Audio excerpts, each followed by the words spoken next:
Did you know the shortest war in history was over in less time than it takes to watch a TV show? We're talking about a conflict that lasted just 38 minutes. This is the incredible story of the Anglo-Zanzibar War, a battle so brief it sounds almost unbelievable. Let's set the scene. The year is 1896, and we're looking at Zanzibar, a beautiful island nation off the coast of East Africa. By this point, the British Empire had established what they called a protectorate over Zanzibar. This meant Britain didn't officially rule the island, but they had a huge say in its foreign policy, its trade, and most importantly, who got to be the Sultan. Think of it as Britain being the overbearing manager of Zanzibar's affairs.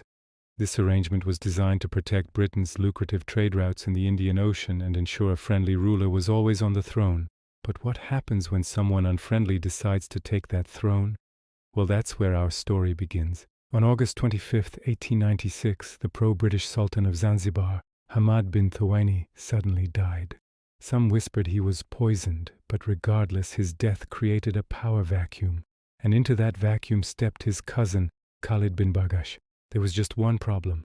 Khalid seized the throne without getting the green light from the British, which was a huge violation of their agreement. Now, why did Britain care so much? It wasn't just about bruised egos. They were deeply invested in the region, particularly in suppressing the slave trade, which the previous sultan had helped with. They saw Khalid as a threat to their interests and believed he might roll back their anti-slavery policies. So the British consul in Zanzibar, Basil Cave, immediately sent a clear message to Khalid. You are not our choice, and you need to step down. Khalid, however, had other plans. He was determined to rule and decided to call Britain's bluff. He refused to abdicate, gathering his loyal followers and barricading himself inside the magnificent royal palace. He was essentially daring the most powerful empire in the world to do something about it. The tension escalated rapidly. Britain wasn't about to let this challenge to its authority slide. They issued a firm ultimatum to Sultan Khalid. The terms were simple and brutal. Vacate the palace and stand down your troops by 9 a.m. on August 27th, or face the consequences. This was not a negotiation, it was a final warning.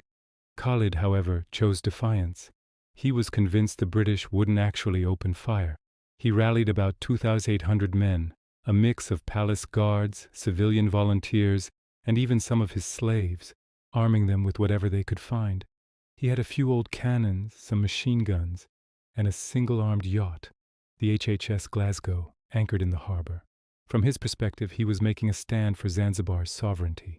Meanwhile, anchored in that very same harbor was the might of the British Royal Navy.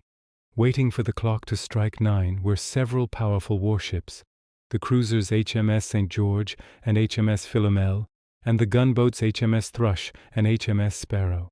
On board were hundreds of Royal Marines, armed with state-of-the-art rifles and artillery.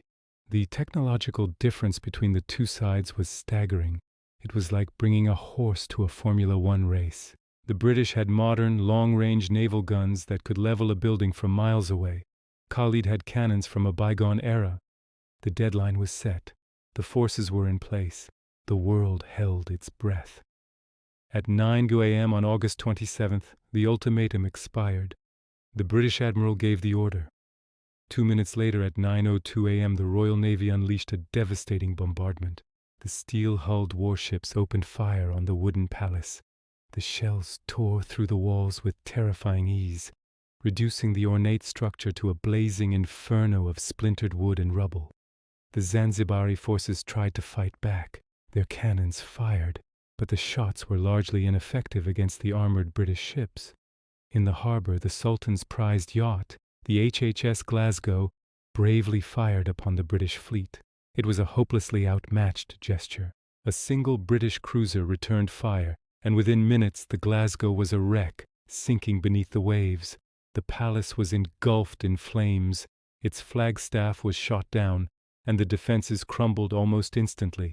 Chaos erupted inside as the structure collapsed around the defenders. The bombardment was relentless and overwhelming. By 9:40 a.m., with his palace in ruins and his forces scattered, Sultan Khalid saw the writing on the wall. He lowered his flag in surrender and fled the scene. The war was over. It had lasted just 38 minutes.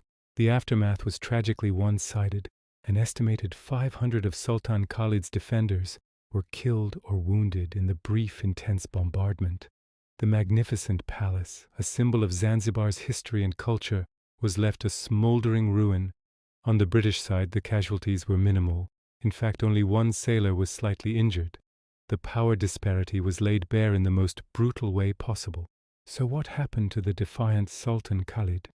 He managed to escape the burning palace and sought asylum at the nearby German consulate. The Germans, who were Britain's colonial rivals in East Africa, smuggled him out of Zanzibar to their territory in what is now mainland Tanzania. He lived the rest of his life in exile. With Khalid gone, the British wasted no time installing their preferred candidate, Sultan Hamud bin Mohammed. He was cooperative, and one of his first official acts was to formally abolish slavery in Zanzibar for good, a key British objective. Britain's control over the island was now absolute. So why was this war so incredibly short? It really boils down to one thing: a massive technological and military imbalance. The British Royal Navy was the most powerful naval force on the planet, equipped with cutting-edge weaponry like quick-firing guns and explosive shells. Zanzibar's military, on the other hand, was using outdated artillery and rifles. They were simply no match for the industrial might of the British Empire. Khalid's forces were courageous, but courage alone couldn't stop steel shells. The conflict was less of a war and more of a demonstration of force. It was over so quickly because Zanzibar never had a chance to begin with. The entire conflict, from the first shot to the surrender, lasted less time than a lunch break. The Anglo-Zanzibar War officially holds the Guinness World Record for the shortest war in history.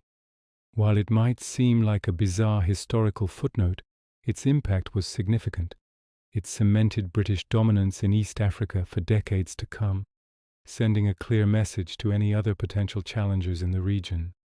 For the people of Zanzibar, the war and the brief defiance of Sultan Khalid became a part of local legend, a story of a small nation's final, futile stand against a global superpower. Today, if you visit Zanzibar's Stone Town, you can still see the legacy of that day. The palace was eventually rebuilt and is now a museum known as the House of Wonders. It stands as a silent monument to that fateful 38-minute war, a powerful reminder of a time when empires clashed and history was written in a flash. Thanks for watching. History is way weirder than you think, and we've only scratched the surface. If you loved these crazy stories, hit that subscribe button and turn on notifications so you never miss an adventure from the past. Comment below your favorite weird fact. We might cover it next.